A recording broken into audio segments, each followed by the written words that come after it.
Hello চাচা, আসসালাম আলাইকুম। চাচা ঈদ মুবারক। আরে চাচা, আমি তো খুব ভালো আছি চাচা, শীতের মধ্যে দাঁড়ায় রয়েছি। চাচা, ওই চাচি তোমার ঈদ মুবারক জানাইছে। চাচির একা একা মন খারাপ। হ্যাঁ, তুমি তো এখন আইও আইও কই আনাইও না, দুবাইতে অন্ত ঝামেলা চলতেছে, ওই যে বিমান চালু হইলি তোমার দেশে আইতে কইতেছে এবার।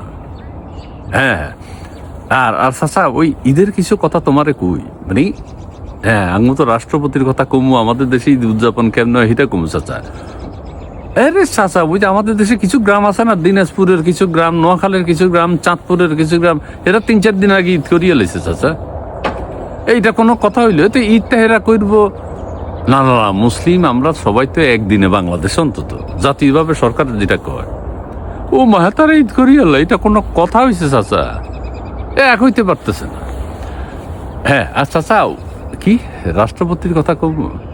রাষ্ট্রপতি হয়েছে কি চাচা, ওই যে রাষ্ট্রপতি তো খুব খুশি, আমাদের মহামান্য রাষ্ট্রপতি। হ্যাঁ, উনি খুব খুশি। উনি এবার জাতীয় ঈদগাহ ময়দানে যে ঈদের নামাজ পড়লো, মনে কি আনন্দ। উনি একটা কথা কইছে, দেশবাসীর উদ্দেশ্যে একটা বাণী দিছে যে উনি ওই কি নতুন বাংলাদেশ গড়বে এবং নতুন বাংলাদেশের স্বপ্ন দেখতেছে। নতুন বাংলাদেশ না, উনি তো 18 মাস বন্দি আছিল। ইউনূস সাহেব তো ওনারা বাইরেতে দেয়নি, সমস্ত ক্যামেরা ইউনূস সাহেবের দিকে গেছে। ইউনূস সাহেব চেয়ার টেবিল লইয়া জাতীয় ঈদগাহ ময়দানে নামাজ পড়ছে। তো হ্যাঁ, এবার আর ইউনূস সাহেবের খানা নাই, এবার হলো রাষ্ট্রপতি। আরে বাপ রে বাপ, উনি এবার ঈদের নামাজ 3-4 মসজিদে পড়বে।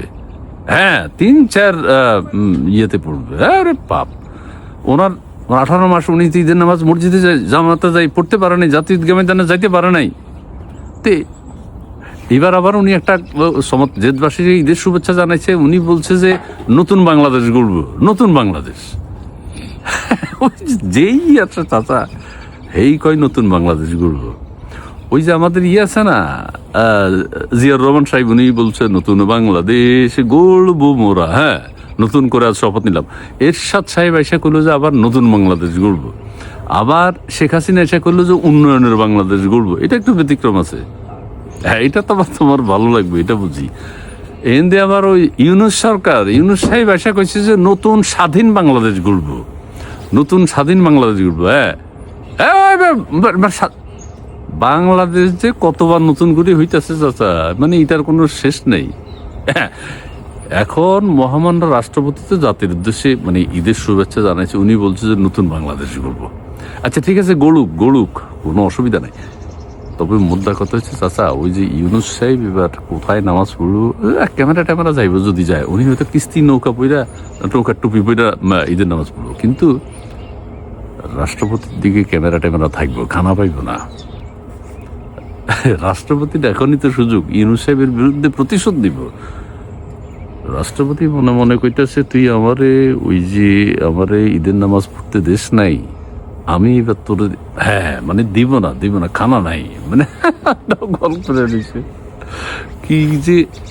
আর চাচা, আমি এখন একটু শীতের চাচা, ঠান্ডা তুমি দেখো না, পাঞ্জাবির উপরে কত কিছু পড়ছি, ভালো লাগে না? শীত শীত। হ্যাঁ, তবুও তোমার লোক একবার কথা না কইলে, দেশের পরিস্থিতি তোমরা যদি না জানাই, এটা তো ঠিক হয় না। আমি ভালো আছি, মানে এক জায়গায় দাওয়াতে শাশিরে তুমি একটা ফোন করো, শাশির একটা ফোন করো যে ঈদের শুভেচ্ছা জানাও। খুব মাইন্ড করে বসে আছে, মুখ কালা থাকা তো স্বাভাবিক। কাহা তক না, ঠিক আছে। আর আমাদের দেশের মানুষ বড় আছে, ওই যে আমাদের পরিবহন মন্ত্রী আছে না, উনি বলছে যে কোনো সমস্যা নাই, হ্যাঁ কেউ বাড়তি ভাড়া নিচ্ছে না।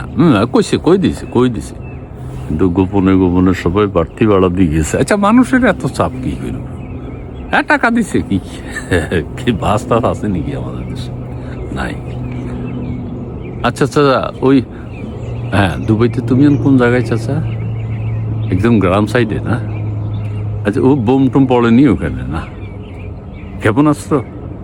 আচ্ছা আচ্ছা, সাবধানে থাকার। কুদ্দুস ভাইরে তুমি জানাইও আমার। কুদ্দুস ভাই কি অন্য জায়গায় চাকরি চলে গেছে না? আচ্ছা ঠিক আছে। আচ্ছা চাচা, শেষ কথা, আমাদের মহামান্য রাষ্ট্রপতি কইছে নতুন বাংলাদেশ গড়বো, আমরা এখন নতুন বাংলাদেশ আবার দেখতে চাই। হ্যাঁ, এইটাই। আচ্ছা ঠিক আছে, ওকে। আসসালামু আলাইকুম চাচা, ঈদ মুবারক। হ্যাঁ।